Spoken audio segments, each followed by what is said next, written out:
You are in the garden, moving a pot, pulling weeds, reaching into a flower bed, and then, without warning, something moves. Just a glimpse, a fraction of a second, a shape sliding fast through the undergrowth. Your heart rate doubles before your brain even finishes registering what you saw. A snake. In most people, what follows is immediate. Take a step back, look for something to use, assume the worst. Because in a single glance, from a distance, every snake looks dangerous. The shape alone is enough to trigger something ancient and instinctive. But here is the question almost nobody asks in that moment. What if you have been misidentifying the snake in your garden your entire life? What if the one that startled you was never a threat? And what if it was, in fact, one of the most theatrical, elaborate, and harmless in gardens, fields, and wooded edges across eastern North America?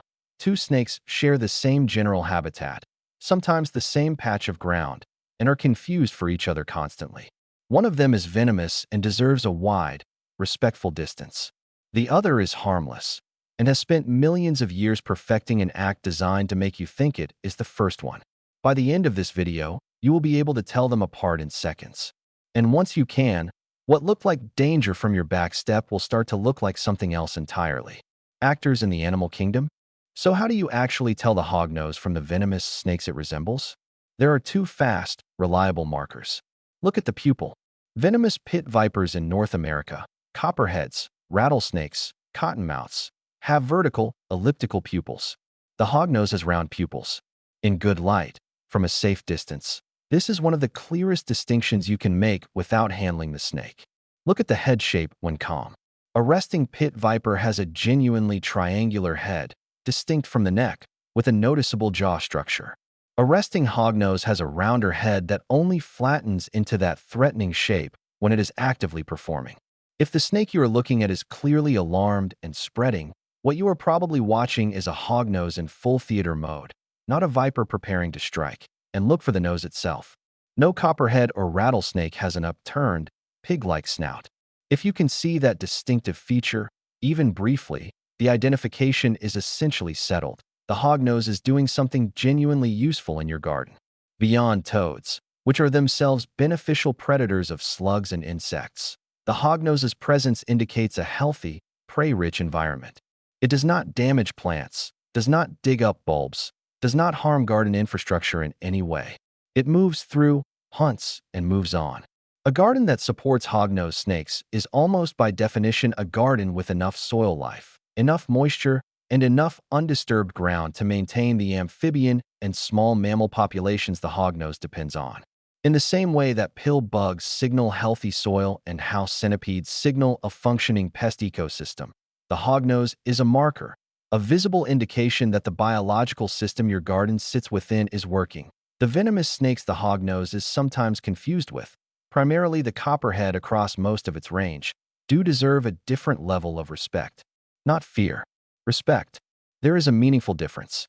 A copperhead is not aggressive toward humans by nature. It strikes defensively, almost always when stepped on, pinned, or handled. The vast majority of copperhead bites in the United States occur because a person did not see the snake until they were already too close. The snake was not hunting the person. It was reacting to a sudden, overwhelming threat with the only tool it has. If you encounter a snake you believe may be venomous, the response is simple. Stop moving toward it, give it room to move away, and do not attempt to handle, relocate, or harm it. In almost every case, a venomous snake given space will take it. The confrontation ends before it begins. If the snake you are looking at is a hognose, and after this video, there is a good chance you will recognize it, leave it alone. Watch it if you like. It will perform if it feels threatened, and the performance is genuinely extraordinary to observe once you know what you are seeing. Then step back, give it a clear route out, and let it go.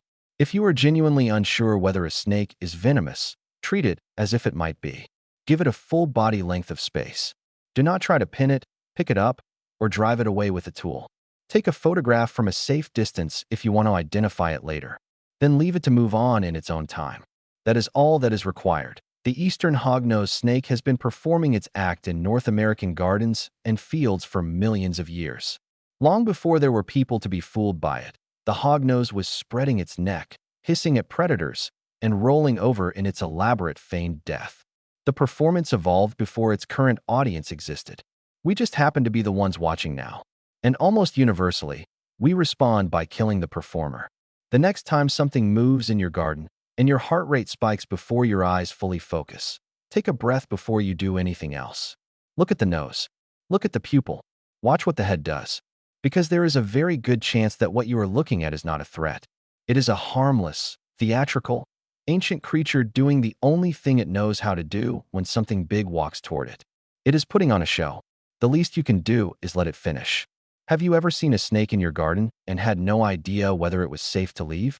Or have you ever watched a hognose do its death performance and not known what you were looking at?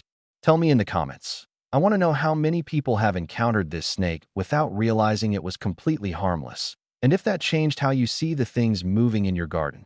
Wait until you find out what the small, fast, jewel-colored lizard darting across your patio wall is actually doing for the ecosystem around your home. It moves like lightning, and most people never look twice.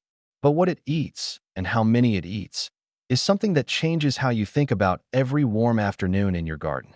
That one is coming next.